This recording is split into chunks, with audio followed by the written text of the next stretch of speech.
आज जो हमारा टॉपिक रहेगा वह रहेगा रणथंभौर के चौहान। तो बात करते हैं रणथंभौर के चौहान शाखा का संस्थापक कौन है। तो संस्था का संस्थापक है गोविंदराज है, जो कि पृथ्वीराज तृतीय का पुत्र था।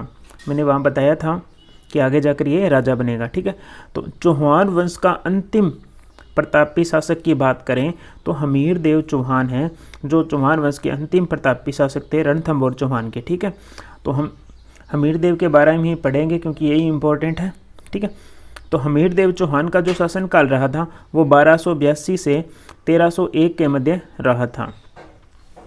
हमीर देव चौहान के पिता की बात करें तो उनके पिता का नाम था जेतर सिंह था।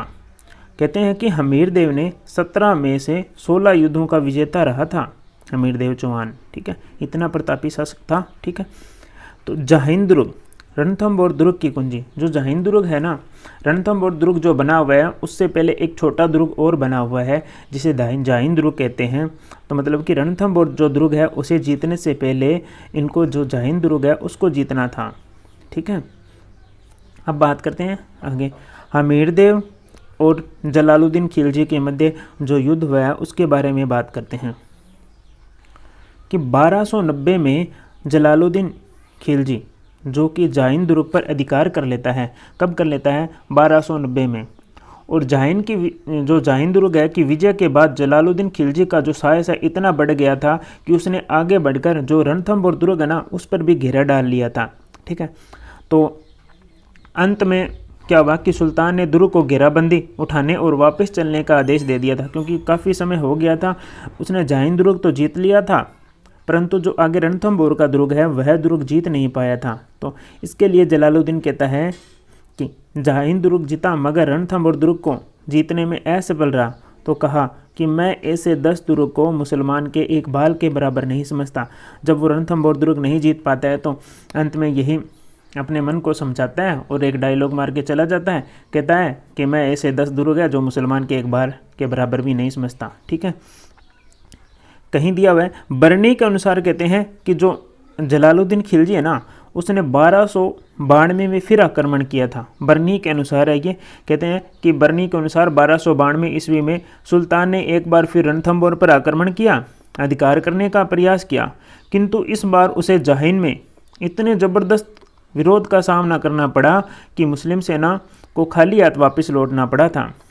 कहते हैं कि 1290 में इसने पहले जहाइन दुर्ग जीत लिया था, तो थोड़े ही समय बाद में फिर जो हमीर देव चौहान है उसने जहाइन दुर्ग वापस जीत लिया था।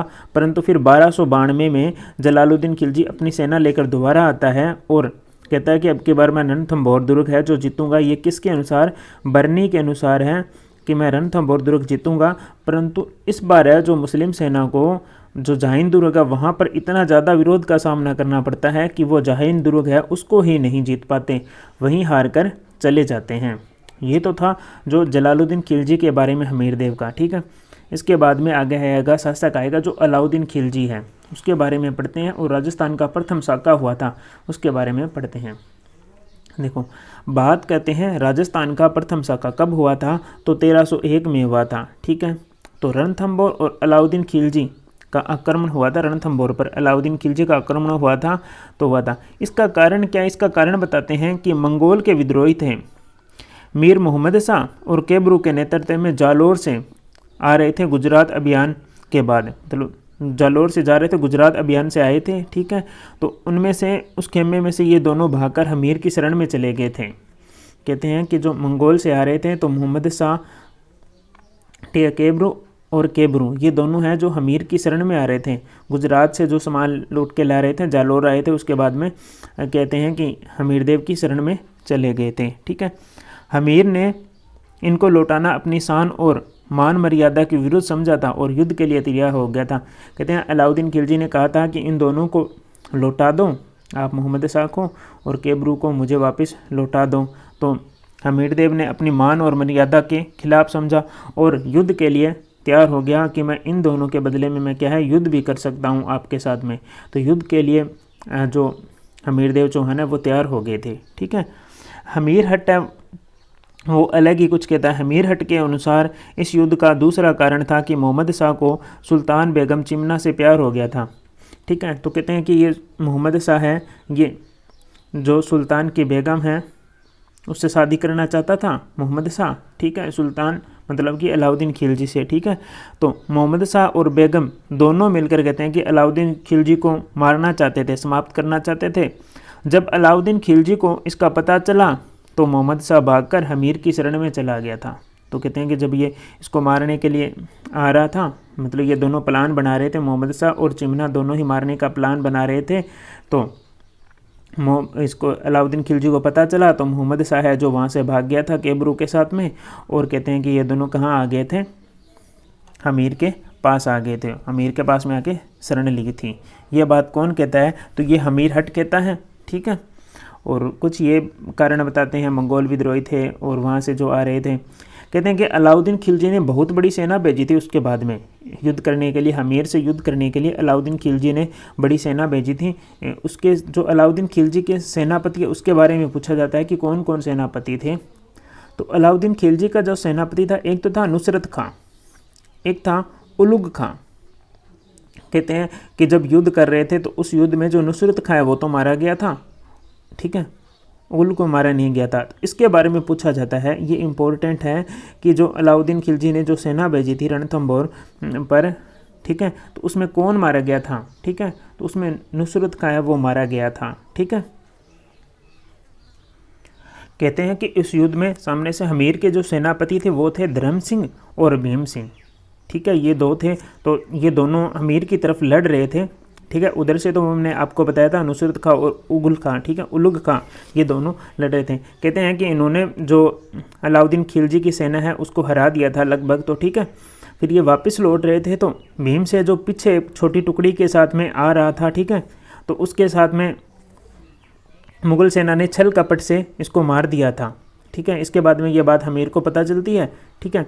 और उधर से इतने में अलाउद्दीन खिलजी है जो कि बहुत बड़ी विशाल सेना लेकर रणथंभौर पहुंच जाता है, ठीक है।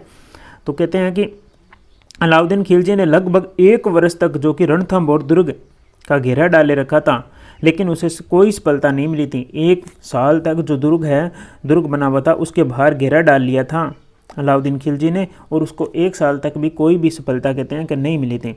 तो कहते हैं कि अंत में उसने छल से काम लिया और अलाउद्दीन खिलजी ने हमीर के सेनापति, एक तो था रणमल था और दूसरा सेनापति था रत्तीपाल, इन दोनों को तथा उनका एक अधिकारी था जिसका नाम था सुरजन शाह, को लालच देकर अपनी तरफ मिला लिया था। कहते हैं इन दोनों को, रणमल और रत्तीपाल, एक सुरजन शाह था, इन तीनों को इसने अलाउद्दीन खिलजी ने लालच दिया था कि मतलब जीतने के बाद में हम आपको दुर्ग सौंप देंगे। तो ये दोनों उसकी तरफ मिल गए थे। और अमीर खुसरो जो कि था तो वो तो ये लिखता है कि दुर्ग में सोने के 2 दाने के बदले में चावल का 1 दाना भी नसीब नहीं हो रहा था, कि 1 साल तक इतना गिरा डाल रखा था कि अंदर इतनी भूखमरी हो गई थी कि सोने के 2 दाने देने के बदले में भी चावल का जो एक खाने का दाना है वो भी नहीं नसीब हो रहा था, वो भी हमीर दिख रहा था कि अंदर खाने के लिए कुछ नहीं है। और इन दोनों का जो कि लालच देकर अपनी तरफ कर लिया था। जब पता चला हमीर को भी अब तो कुछ बचा नहीं है, लड़ना ही पड़ेगा। कहते हैं कि दुर्ग के बाहर आज भी आप जाते हो तो रणमल और जो रत्तीपाल है, इन दोनों की मतलब की मूर्ति वहाँ लगी हुई है गेट के बाहर, ठीक है। तो ये दोनों क्या थे, विश्वासघाती थे। कहते हैं कि लोग इनके जूता मारकर आगे निकलते हैं, इसका पता नहीं है पर कहानी है ये। तो अंत में क्या करता है कि हमीर ने अपने शत्रुओं से आमने सामने का मुकाबले करने का निश्चय किया था और लास्ट में ये हमीर तैयार हो जाता है युद्ध के लिए और लड़ता है, जिसमें राजस्थान का प्रथम साका होता है। साके में क्या होता है, एक तो होता है केसरिया, एक होता है जौहर, ठीक है। तो केसरिया तो हुआ तो किसके नेतृत्व में होता, हमीर के नेतृत्व में केसरिया होता है। और रानी रंग देवी जो कि इसकी पत्नी थी हमीर की, इन्होंने पद्म तालाब में कूदकर प्राणों उत्सर्ग किया, इस कारण इसे जल जौहर कहते हैं। जल जौहर राजस्थान का पहला जल जौहर हुआ था 1301 में, और 1301 में इसको अगर पूछे कि राजस्थान का प्रथम साका कब हुआ था तो 1301 में ही हुआ था। अमीर खुसरो कहते हैं इस साके के बाद में कहते हैं कि कुफर का घर इस्लाम का घर हो गया। कुफर मतलब कि धर्म विरोधी का घर इस्लाम का घर हो गया। ये बात कौन कहते हैं अमीर खुसरो। अबुल फजल, अन्य सभी दुर्ग नंगे हैं जबकि यह दुर्ग बख्तर बंद है। ये बात किसने कहा था? अबुल फजल ने कहा था। ये पूछते हैं, ठीक है, क्यों कहा था? क्योंकि जो ये दुर्ग है जो पहाड़ियों और कंटीली झाड़ियों के मध्य बना है, दूर से नहीं दिखता, इसलिए कहते हैं कि अन्य सभी दुर्ग तो नंगे हैं, यह दुर्ग क्या है? बख्तरबंद है। ठीक है, आगे बात करते हैं किसके गुरु का क्या नाम था? तो गुरु था राघवदेव। निर्माण कार्य, हमीर ने 32 खंभों की छतरी बनाई थी जिसे न्याय की छतरी कहते हैं।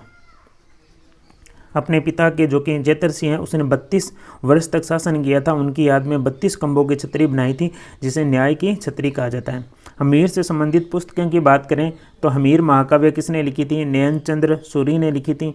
हमीर मदमदन जय सिंह सूरी ने लिखी थी। हमीर हट चंद्रशेखर ने लिखी थी। हमीर रासो किसने लिखी थी? सारंगधर और जोधराज, इन दोनों ने हमीर रासो लिखी थी, ये बुक थी। ये हमारा टॉपिक था रणथंभौर के चौहान। यहाँ समाप्त होता है। 10-11 मिनट का वीडियो होता है। वीडियो को लाइक करें, चैनल को सब्सक्राइब करें और अन्य तक वीडियो को शेयर करें। मिलते हैं नेक्स्ट वीडियो में।